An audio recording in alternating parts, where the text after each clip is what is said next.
এর মধ্যে একটা মানুষ আর একটা মানুষ বাগানোর আসলে মূলত আমরাই তদন্ত করে এই পর্যন্ত আমরা এই বিষয়টা সম্পূর্ণ একটা মিথ্যা এবং বানোয়াট বলে আমাদের কাছে প্রতিমান হয়েছে এবং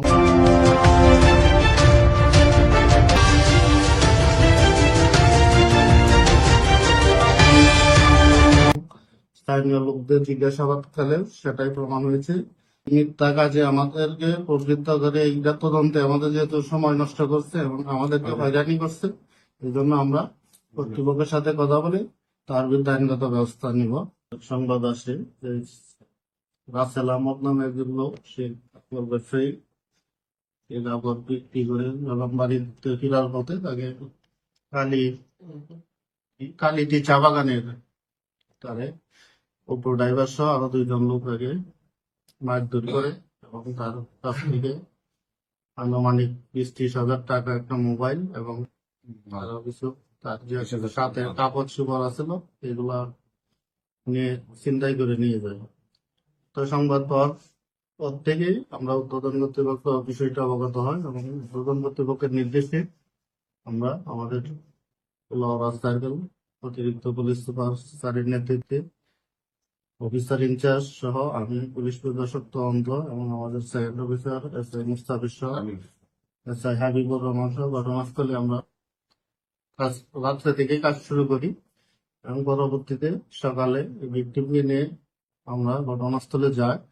উপস্থিত অনেক স্থানীয় লোকজন ছিল, তাদের মাধ্যমে তারা জিজ্ঞাসাবাদ করলে সে এক এক সময় এক এক ধরনের কথাবার্তা বলে, যা একটার সাথে আরেকটা কথার কোনো মিল ছিল না। পরবর্তীতে আমরা তার মোবাইল ফোন হাতে নিয়ে আমরা তার সে কালকে রাত্রে কার কার সাথে কথা বলছি সেগুলো আমরা অ্যানালাইসিস করি। করার পর দেখা যায় সে প্রথমে লরিক নামে একজন লোকের সাথে কথা হয়েছে তার বাগানে, পরবর্তীতে বিষ্টু নামে একজন গাজীপুরের তার সাথে কথা বলছে। এই লোকগুলার কথা বলার পরে আমরা নিজেরা ডায়াল করে তাদের সাথে কথা বলে কনফার্ম হই এবং তাকে জিজ্ঞাসাবাদ করলে সে তাদেরকে চিনে না বলে আমাদেরকে বলে। পরবর্তীতে আমরা লরিকের বাসায় যাই, লরিকের বাসায় গিয়ে আমরা খুব বিস্তারিত কথাবার্তা বলি, তখন লরিক আমাদের কাছে জবানবন্দি দিয়েছে, আমরা সেটা ভিডিও ধারণ করেছি। লরিক বল ভাষ্যমত রাত অনুমান 10টার দিকে তার বাসায় সে এবং এই বিমন নামে একটা ছেলে, লক্ষ্মীপুরের বিমন, বাপের নাম হাসান আলী বলছে, তারা দুইজন যায় এবং বিমনের কাছে একটা কাপড়ের ব্যাগ ছিল। আর লরিকের বাসার ভিতরে এই ভিকটিম, কথিত ভিকটিম রাসেল, সে যায় গিয়ে তার কাছে কিছু পাওনা টাকার জন্য টাকা দেয়, তখন টাকা ছিল না, সে বলছে পরে নেওয়ার জন্য। তখন তারা আবার ফিরে আসতেছিল।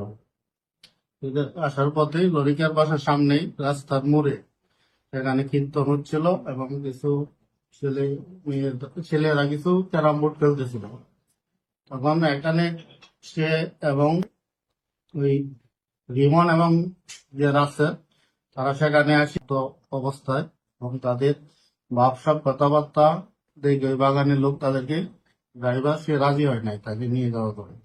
রাজি না হওয়ার পরিপ্রেক্ষিতেই তারা দুজন মদ্যপ অবস্থায় এই বাগানি ড্রাইভারকে উদ্দেশ্য করে বিভিন্ন ধরনের অশ্লীল ভাষায় গালিগালাজ করে রাসেল সহ রিমন।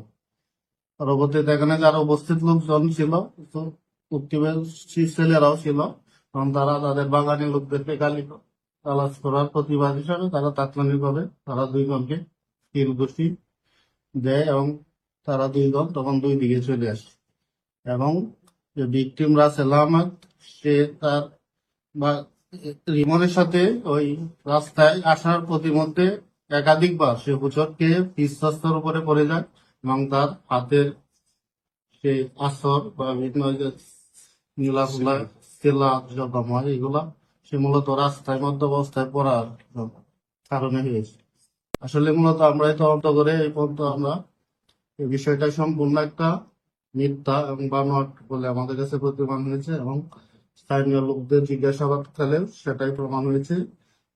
আমরা যেহেতু সে একটা মিথ্যা ঘটনা আনা তৈরি করে নিজের মনোগত করে একটা মিথ্যা অভিযোগ করে আমাদের সরকারি কর্মচারী হিসাবে আমাদের পুলিশকে আমাদের তা এই মিথ্যা কাজে আমাদেরকে প্রবৃত্ত করে এইটা তদন্তে আমাদের যেহেতু সময় নষ্ট করছে এবং আমাদেরকে হয়রানি করছে, এই জন্য আমরা কর্তৃপক্ষের সাথে কথা বলে তার বিরুদ্ধে আইনগত ব্যবস্থা নিব। আইনগত ব্যবস্থা গ্রহণ বিষয়টি প্রক্রিয়াধীন আছে। ধন্যবাদ।